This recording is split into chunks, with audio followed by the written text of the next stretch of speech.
Kusuzangpo and good afternoon to everybody. Thank you, Mr. Chairman, Ponchai Pinyapong. Actually, I'm not a professor. I am a teacher. And I'm indeed delighted to be in front of so many intellectuals. And intellectuals, of course, from around the world. Anyway, so we are, in fact, the last presenters. And another fortunate thing is that we got chance to listen to all the earlier presenters who actually did not get this type of chance. Now, listening to all the speakers, so many questions came into my mind. Especially, let's talk about mind. The earlier presenter who talked about mindfulness said that mind is here. That may be true, but if we witness some of the Bhutanese dancer dancing the song like Nigi Sem, so they don't place their hands on their head, they place it on their chest. Nigi Sem, my mind. That's very interesting. Our presentation will not take all of you forward, accepting the fact that we are from education background, not entrepreneurship. We will try to narrate about business in the past, taking into consideration the CSR, which is popularly used amongst the entrepreneurship as their strategy. Now, of course, I have written some papers and published in international journals. All those are based on literature review. And this is also based on literature review, and I have a interesting story. May not be interesting to all of you, but to me personally. So, when I was doing my master's degree, my requirement is to publish 2 papers. And I told to my professor, I will publish one based on literature review. And my professor said, why? And my answer to him is, because I just want to eat the food which is ready, or that is ready.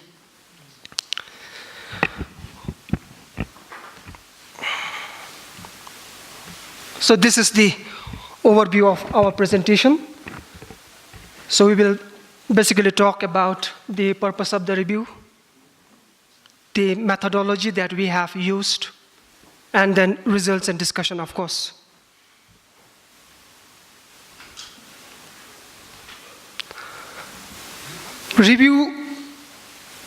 Under review purpose of review, we will basically talk on the social responsibility of CSR, which I have already mentioned earlier. Now, my experience with regard to CSR is only 2 months. I started working to write this paper 2 months earlier. Now, I do not know what is wrong with CSR. I see some scholars mentioning that CSR has failed. On the other hand, I see many scholars claiming that CSR did not fail. Now, where did it go wrong is a big question. Now, that question we will try to answer towards our later presentation. But what we personally feel is that there is an issue of common consensus. Scholars coming together to common understanding is a big problem with regard to CSR. That is why there is one scholar, his name is Newell. In 2005, he wrote a paper on CSR, and he said that CSR can work for some people, in some places, on some issues, some of the time. That is interesting about CSR. Other purpose of our presentation or our review is try to explore what are some of the potentials of GNH to promoting responsive and sustainable business. We are just trying to explore through literatures. So methodology, we have used grounded theory, which is very interesting, of course. Now, under grounded theory, we try to incorporate all the strategies that were put forward by Glaser and Stars. There are 4 stages, but we tried our best to go up to third one. Like one is comparing incidents applicable to each category, integrating categories and their properties, delimiting the theory, and writing the theory is final one. But we did not enter into writing the theory, but we have reached to that stage. Since we have reached to that stage, what we call our review is a theorizing phase, which probably in the future would try to create a model or it would develop into theory. So, data source. This is very interesting again.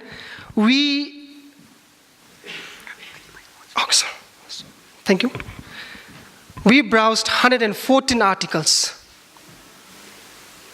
pertaining to business, pertaining to gross national happiness. And then these 114 articles, we browsed using keywords like well-being, business and social responsibility, business and Buddhist economics, gross national happiness, and sustainable business, and so on. And then we used this method to analyze the data, 114 articles. That is what we call constant comparison analysis, or sometimes it is also called as comparative analysis. So what we did, or how did we do, is that we did pre-coding first. We went through all the 114 journal articles. We did pre-coding, then we did preliminary jotting, and then we punched this into MaxQDA 12. So this is the software which is designed in Germany and popularly used to analyze like qualitative data.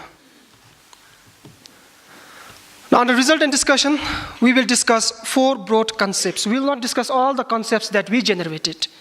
We will discuss only 4 of them. Now, first one is well-being. Like young Bhutanese like us, of course I'm young. My friend, he's older than me. We are totally confused with the word well-being and happiness. This is very interesting. Our earlier presenters, they talked so much about well-being, they talked so much about happiness. But question always lies within us that what is well-being? What is happiness? And they tried to say that it is like inner behavior, inner thought, so many things. Okay, so this is the definition of well-being that is being put forward by Dorji and his friends somewhere in 2012. Now, this concept of well-being was debated lengthily amongst the Greek philosophers. And of course, people out here, you know these things, but maybe as a reminder, like scholars started to claim that well-being is discussed in 2 traditions. That is hedonic tradition and eudaimonic tradition. And most of the people accept the latter one, that is eudaimonic tradition. Now, hedonism was that tradition which was proposed by Aristotle, and eudaimonism was proposed by Aristotle. And one is saying it is a happy life based on the calculation of impact, positive impact and negative impact. Other one is also saying that it is talking about life, and it is saying happiness in understanding meaning of life, not meaning in life, meaning of life. Now, what confuses us is that, now are these two traditions, hedonic and eudaimonic traditions, are these two traditions two distinctive paths to achieving a good life? Or other way around, are these true traditions the manifestation of good life?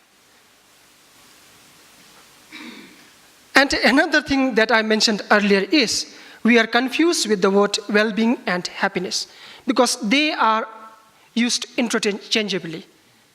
Sometimes they mention happiness, sometimes they mention well-being. So there is a need to make clear distinction between these two.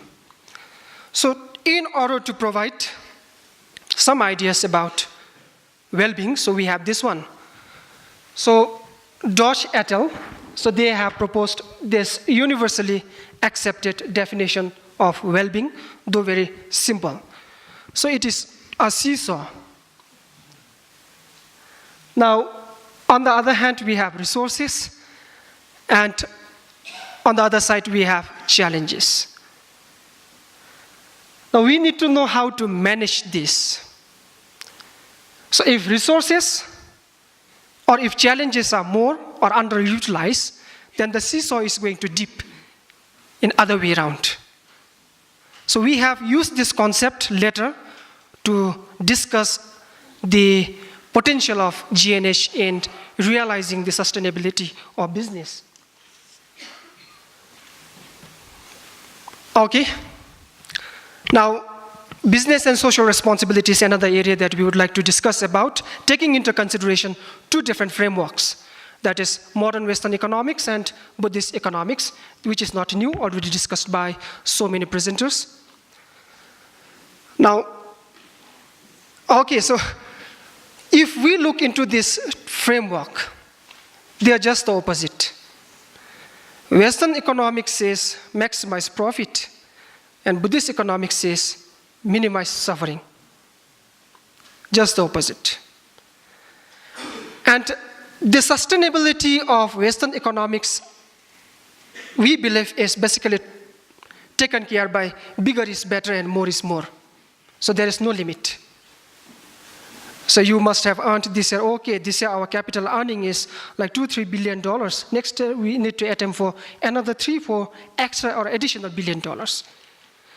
But sustainability, according to Buddhist economics, is taken care by small is better and less is more. But we do have another question with regard to this. For instance, we do not know how much small or how much less is better or more. Because to me, having one car is better or it is more. But to other people, having 2 cars may be less and more. So this is very interesting. 2 minutes. Oh, 2 thank minutes you so much. left. I'll rush up. So business and Buddhist economics. Now, Buddhist economics says or talks about right. Maybe in Sanskrit or other words, it is called sama, I do not know. Right, which means the right amount that is sufficient to you in your life. Not that amount which is more than sufficient to you. So Buddha has mentioned there about the right amount. So this is our main proposal with regard to sustainability of business. Now, sustainability is a new concept, that is true.